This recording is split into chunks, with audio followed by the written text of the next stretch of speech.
Welcome to Reporter's Notebook, where we talk to the Washington Examiner's top journalists about the stories breaking on their beats. I'm Jim Antle. I'm joined today by Congressional reporter Samantha-Jo Roth.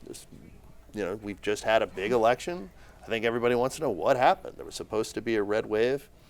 Not even really a puddle, maybe. What went wrong? Why was the surf not up this year? Well, yeah, I think a lot of people are saying this is the red wave that wasn't. Right. And, I think what we're seeing across the country is, right now a lot of races are too close to call. Mm-hmm. We're also seeing, especially in the House, a lot of Republicans that thought that they would have a lot bigger wins than they've had. Sure. I mean, I'd spoken to strategists who were expecting about 20, plus seats. And that seemed on the, no pun intended, conservative side of the estimates for some people. Yes, absolutely. And even some Democrats had said, if they just don't dip below 200 or if they don't go below 190, that would be a good night. And I think a lot of them are like, wow, we're having a lot better of a night than we expected. Sure. Obviously, there's a lot of factors for why this is happening. I think candidate quality has been a huge issue that we've heard about over the last couple of days. A lot of Republicans I've spoken with have said, unfortunately, Senate Minority Leader Mitch McConnell was right. There's been this infighting between the Republican Party where some of these Trump-backed candidates, are first-time candidates. They, are not well vetted, and the Senate Minority Leader raised a lot of those concerns early on, and a lot of people were upset with him.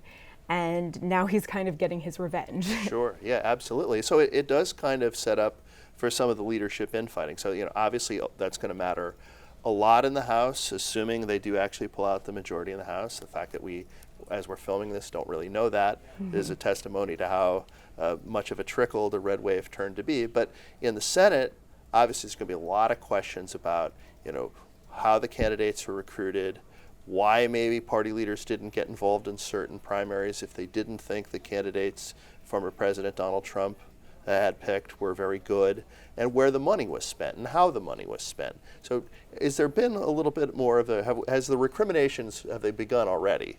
I think, a lot of people are looking at the autopsy of what exactly went wrong here. And, we've seen a lot of infighting starting with McConnell, but then you also have Senator Rick Scott, who's head of the NRSC, the National Republican Senatorial Committee. And GOP campaign arm for the Senate. Yes, absolutely. And there's been this fighting between McConnell and Scott. And some members had even said, in some closed-door, discussions that they were, forced to pick between funding, one side or the other. Right. And that, is so problematic. There's, a splinter between them, and, maybe the money wasn't coming in where it should have. Maybe the ads weren't, as united as they should have been. Right. And so I think, seeing these two different strategies and one side saying your candidates aren't strong and the other side saying you should be quiet, that certainly didn't serve Republicans well. And I think a lot of times they're going to have to go back and look at that, and we'll have to see how all that plays out during these leadership elections. I think Senator McConnell looks to be in a much stronger position than he did a few weeks ago when Senator Rick Scott didn't really necessarily play down any thoughts about whether he would be the next majority leader if that were to happen. Right. Yeah, because fairly or not, Rick Scott is sort of seen as Donald Trump's guy to maybe replace McConnell as Senate Republican leader.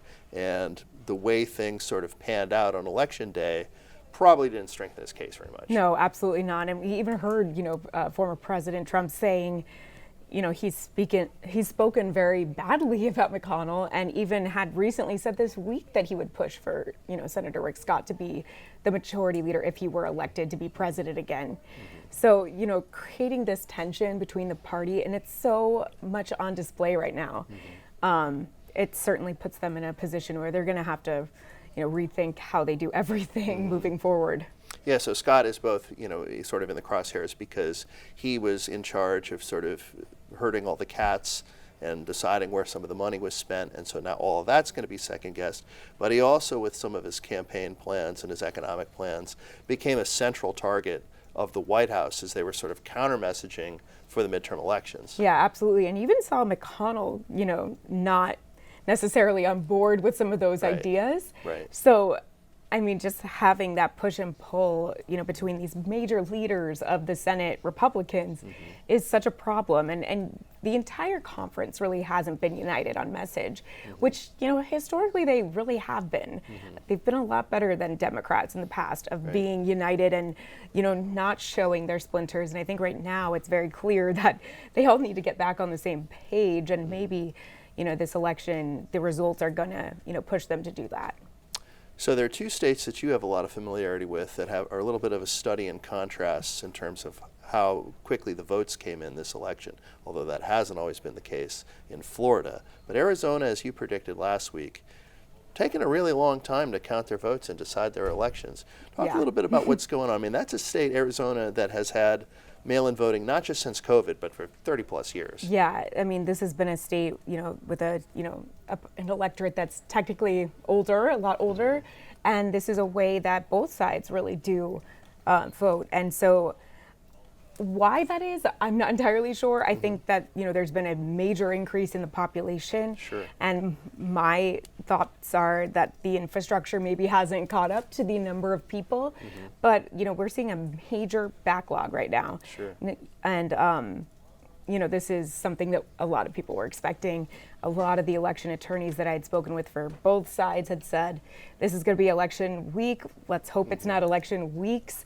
And, by contrast, we saw in Florida, they were able to finish this very, very quickly. And, that has not always been the case in Florida. Right. I was in Florida in 2018 during that race between Nelson and Senator Rick Scott. Bill Nelson, who's now head of NASA, as where he probably should be, because that's all he talked about on the campaign trail. But rather, they have that campaign didn't take off, but NASA. Absolutely. So maybe he's where he should be. But those two that race, for example, and we were there for over a week, just waiting to figure out who it was.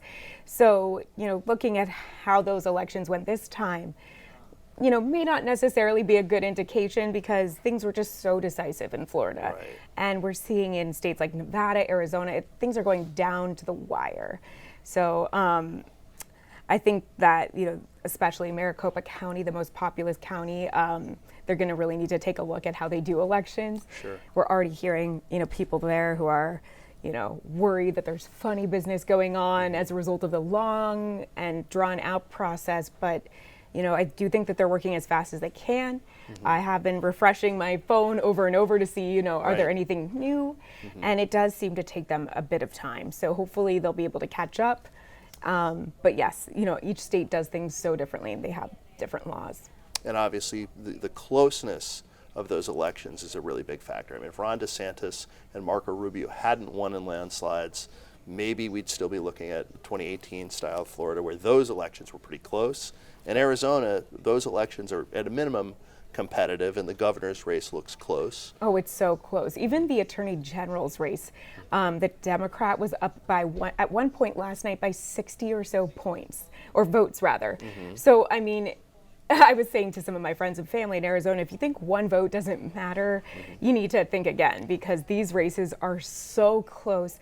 And unfortunately, what I think is going to potentially happen is, because those recount rules have been changed, there could be a number of recounts that could happen in the days to come, which I know, unfortunately, is not really what any of us are hoping for. Absolutely not. So is there a margin at which they're triggered, or is there It's 0.5%. So right now it looks like the governor's race as well as the attorney general's race are headed in that direction. So that could really slow down the certification. So hopefully we'll see a phoenix-like rising in terms of how quickly they count the votes. Yes, we hope so. Thank you, SJ. Thank you. You can read Samantha-Jo and the rest of our political team's coverage at washingtonexaminer.com.